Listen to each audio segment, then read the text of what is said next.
as I already kind of told you I would. So we do have exam number 2, which covers homework 6 through 9. That'll be 2 weeks from today. So Thursday, November 12th. If that's not 2 weeks from today, then whatever it is, that'll be the exam. So I am already moving into homework 9 significantly as of today. So I'll make that available shortly and have that due hopefully well in time before the exam so that you have some dedicated study time as well. So I'll post my normal set of practice materials shortly so that it's there whenever you are ready for them. Any quick questions on that or anything else before I get started?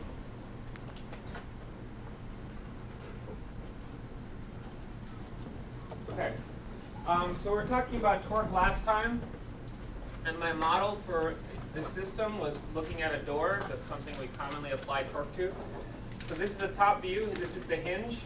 And I pointed out that if you push a door kind of halfway out, you're not going to get nearly the same door opening action, so to speak, as if you push it on the edge.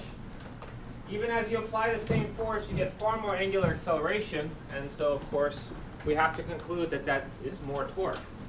So my first guess for the torque formula, just the magnitude of the torque, let's start with this, R times F.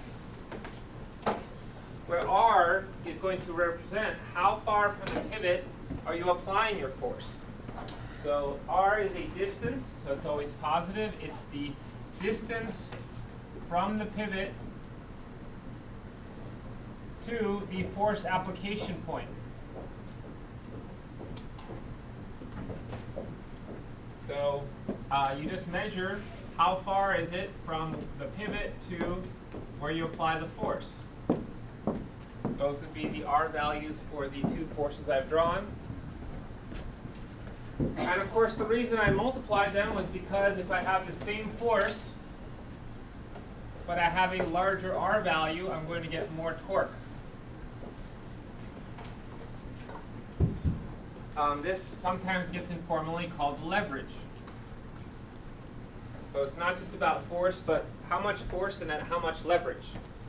So for instance, if you're trying to, say, loosen a rusty bolt and you can't seem to get it with your hand, the reason why a wrench helps you is not because it can apply more force. You only have so much force you can exert, but it can allow you to apply that force at a larger distance than you could alone. Okay?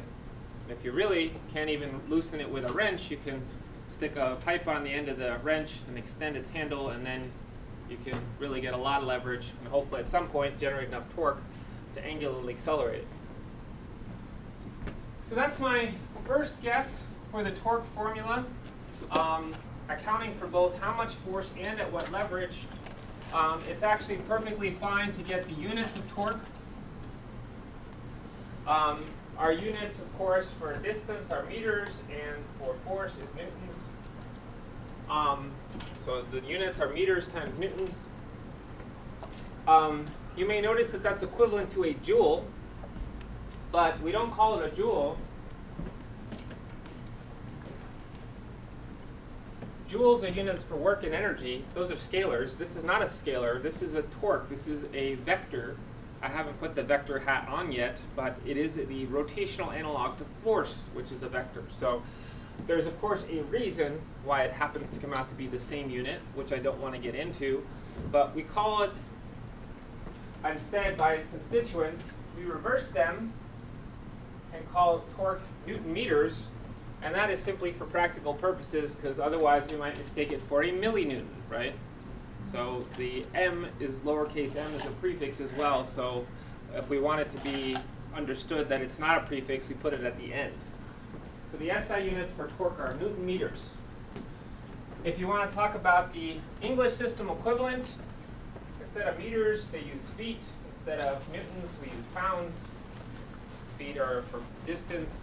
Foot is a English system unit for distance, and pounds is a unit of force. So you may, for instance, know that your car has so and so many foot-pounds of torque or whatever, okay? There we put the distance unit first because we don't have the prefix problem, okay? So, just a few little bells and whistles here to throw on. Right now, this is perfectly fine for my scenario, but it does not take into account one important thing. These forces, of course, are intelligently directed such as to be entirely tangential to the circle. The door is constrained to move in a circle because it's on a hinge, and these forces are intelligently applied to just go completely along that circle. As I showed you last time, you can also pull completely radially, and then you get no torque at all. So then it doesn't matter how much force you exert, how far from the pivot.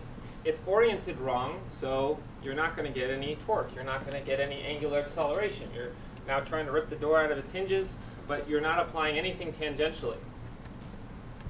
So the one modification that I have to make here is I should only include tangential force. If my entire force isn't tangential, then I should throw away the part that isn't. So of course, the reason why the formula was fine before is because here I happen to apply my entire force tangentially, right? But over here, this force has no tangential component. So that's why I didn't get any torque. So those are the two extremes, applying all your force tangentially or applying none of your force tangentially, but of course there are things in between as well. So we should do the general case.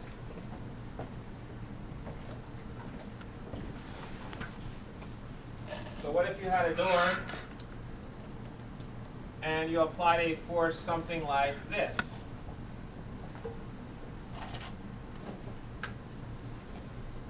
Now, why would anyone open a door like that? Well, if you're an intelligent human being, you probably wouldn't approach opening a door like that, but we're going to move into other forces that sometimes act in these weird ways. So what I do is I realize that this is the path that that point has to move through. It's on a hinge. And this force in general will have both radial and tangential components. So in general, you can have both. And of course, the radial part is the one that we want to throw away. It has no use for us. This exerts no torque. If there is any component of the force that's radial, whether it be outward or inward, it is not going to help the thing go around in a circle at all. So all of the torque we get is from this tangential component. We need some tangential component to the force to get any torque. So this right here is a sufficient modification. This already captures all of the ideas of finding the size of torque that you want. The only thing I'll do now is try to do the SOHCAHTOA once, so we never have to do it again. Okay? So rather than having to do in the problem, while you're doing the problem, figure out if this tangential component is sine or cosine, let's do it once, and then just put it in the equation. I'm going to call this angle theta, so this will be F sine theta. So my equation for torque will go from R F tan to R F sine theta. Now, again, if anyone tries to work a SOHCAHTOA result into an equation permanently, you should be skeptical because cosine and sine are in the eye of the beholder, right? One person's cosine is another person's sine.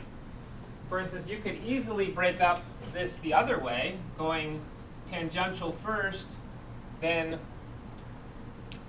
radial.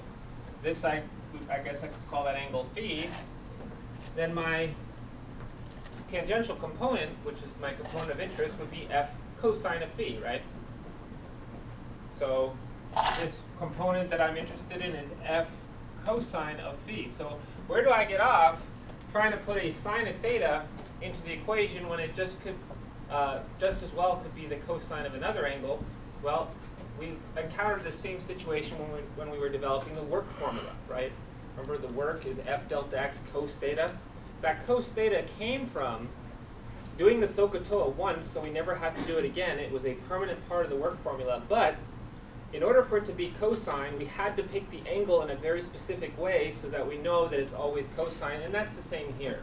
There's a very specific way of picking the angle so that you're always going to put in the right thing, the theta, and then know it's always sine, and don't have to accidentally worry about picking phi, in which case it should be cosine. Okay? So that's the next thing I'm going to show you is how do we pick this angle. Okay? So if you have a problem, I guess I'll do the very same one. How would you properly identify the angle if you weren't handed to you? This is what you do. You draw from the pivot, you draw a radial line. So a radial line, of course, that's like the spokes of a wheel, right? So this is the circle, tangential, or the radial line would be out from the center, like the spoke of a wheel. Looks like that. So that's a radial line, not to be confused with, of course, the circle. So you draw the radial line, and then you measure the angle between the force vector and that line. Okay? So again, here are the steps. I'll write them down. How to identify theta. What you do is you draw a radial line from the pivot and draw it through the force application point.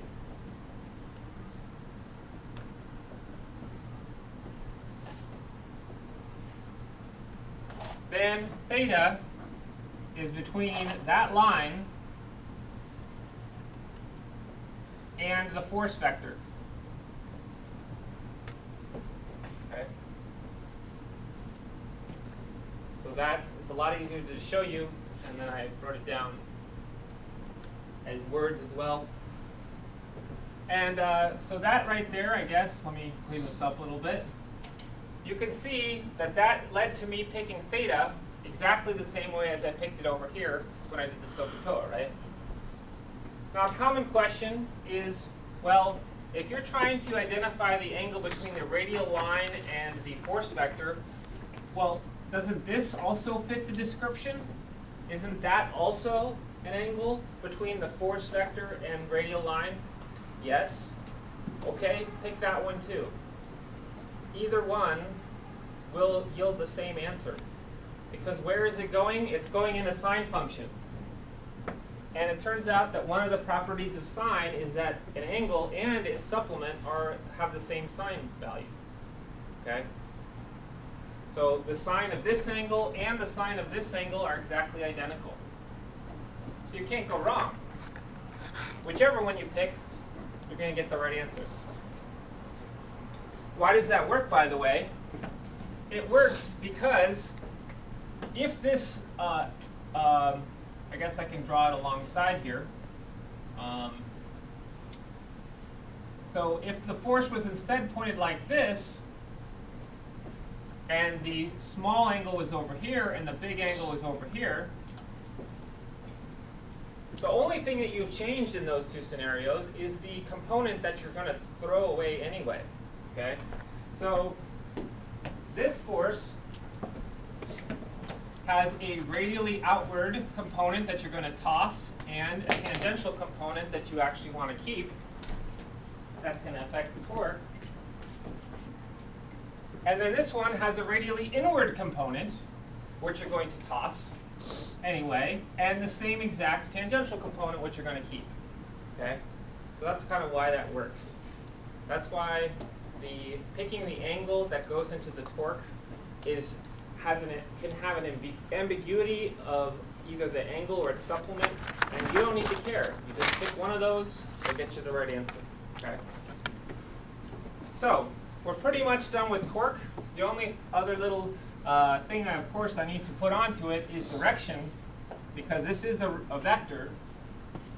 And that's easy enough because it's going to be clockwise or counterclockwise.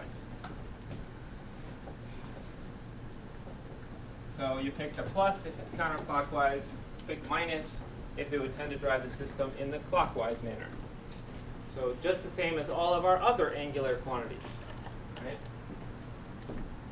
So that's the master formula for computing a torque. There are three ingredients again. The leverage. If you don't have any of that, nothing's going to happen. If you try to open a door by pushing on the hinge, nothing happens. You need leverage.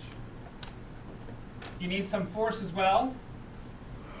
And then the sine of theta term makes sure that basically talks about the orientation of the force. Specifically, it asks how much or how little of it is tangential and therefore useful. Okay?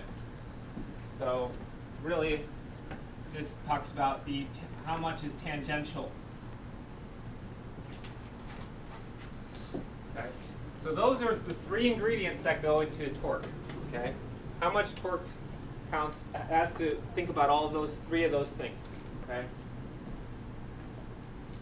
Oh, and I guess I should mention we can draw a little practice with the identifying the angle. Make sure this works out. Let's say we had a force like this.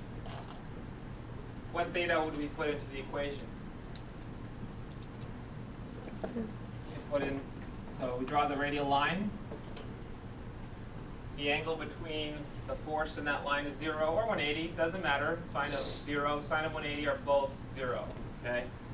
So this is 0 or 180. It doesn't really matter because the sine of both of that is 0. We got no torque. That theta is really all about figuring out how, if the force is along this radial line, in which case it's useless, whether it's 90 degrees, which is the best, because if you're 90 degrees to the radial line, you're tangential, or somewhere in between. For instance, we could draw this. We already know that that should be the most torque. We draw the radial line, and here we measure the angle, 90 over here, 90 over here, either way. Sine of 90 is 1. So here the torque would be RF, and nothing reducing it because of orientation. Okay, so that's how you compute a torque. And I think that'll be enough to do a bunch of examples. I'm going to see how many of these I can get done today. I'll do a conceptual one, so we won't actually need to put that to too much use right away. Then I'll do an easier computation and then a harder computation. The harder computation will be a prime example of a class of problems called static equilibrium, and many students, their input is that this is among the hardest class of problems that you are expected to solve in Physics 1. There's just a lot that goes into them. I'll try to give you a problem-solving strategy, kind of a thing to go through. There's just a lot to keep track of, so they can be kind of challenging. So let's go ahead and start slow. I just want to start with a conceptual example. And the point of this example is to demonstrate the independence of net force and net torque.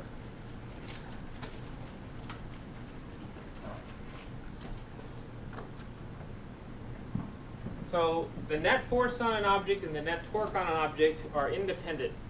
That may seem strange if the raw ingredients that are going into both are force. So you have the same set of forces feeding both things. So it may seem strange that the results, net force and net torque, can be independent. Let me remind you that the net force is obtained by a vector sum of the individual forces, and that will ultimately drive what is the acceleration of the center of mass. So it only actually informs what's going on with a single point on the object. The net torque we will get by adding up the vector sum of the individual torques, although I should point out that's a far simpler thing because our torques can only be plus or minus. So they can only be counterclockwise or clockwise. So it's adding up a string of plus and minus things. It's much more easy than when we did force addition and we had to break it up into x and y components, right? So this is going to require components and SOHCAHTOA and all that stuff, and this is just a list of plus and minus numbers. In the rotational world, there are only two possible directions, counterclockwise and clockwise. And then the net torque is what causes angular acceleration. So if you have a net torque on the object, it can angularly accelerate. It can go faster or slower going in a circle. I haven't yet, of course, talked about rotational inertia, so that's still to be determined. But of course, we already know that net torque leads to angular acceleration on a conceptual level. So I'll use that in this conceptual example. Okay. So the raw ingredients of the individual forces, their vector sum goes in here as F net. And then each of the forces individually can be used to compute a torque, and the sum of those torques forms the angular acceleration.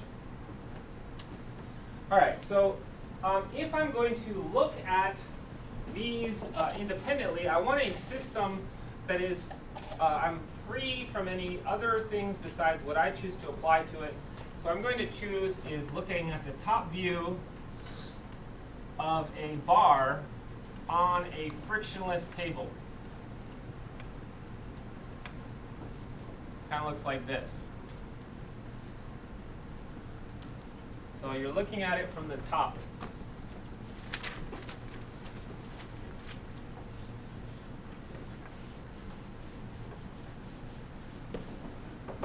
So the reason why I put it on a frictionless table, first of all, it's frictionless, so we don't have to worry about friction being a confounding factor.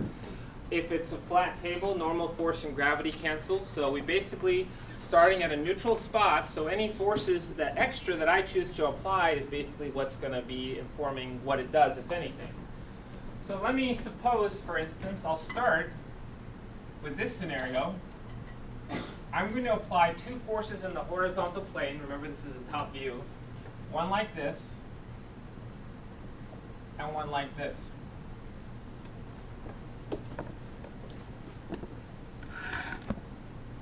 So again, remember, this is in the horizontal plane.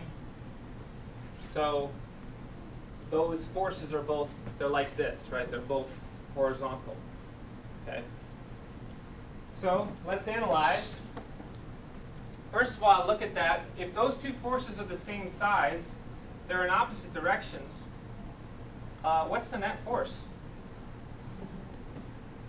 0. The net force is 0. You just look at the directions. If they're in equal size in opposite directions, they cancel. You might say, well, what about the fact that one's on the one side and one's on the other? Well, we don't care about that. Forces don't care. If you're trying to find the net force, you're just tallying up the forces. It does not, there is no factor in our old physics that says where the force was applied. So you just count them up. Okay? It doesn't care where they're located, just what direction they point. We get net force of 0, which means that the center of mass can accelerate. So the center of mass, if it's presumably at rest, it stays at rest.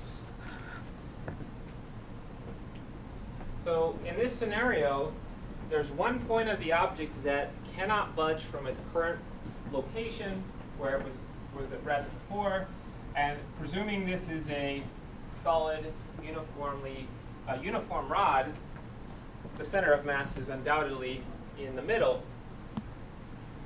But that just says the center of mass has to stay put. We still have to examine to see if there might be any potential rotation around that for the rest of the object. So now, the center of mass staying at rest basically means that it has to be the pivot for any other rotation, because if it rotated around any other point, then the center of mass would have to move. So let's take a look. This force around that potential pivot would tend to drive the rotation like that. So notice I'm not going to draw the full circle, but at the center of the circle should be the cone. Okay? So that force, well, it has leverage with respect to that pivot. There's force, and that force is tangentially applied. So is this going to cause a torque, this force? Yes. In what direction? Counterclockwise, which we call what? Plus, right? Plus or counterclockwise. All right? So if it was up to that force alone, this thing would angularly accelerate. It would start to go faster in the counterclockwise direction. But of course, we have to consider the other force as well. So let's take a look at what that force wants.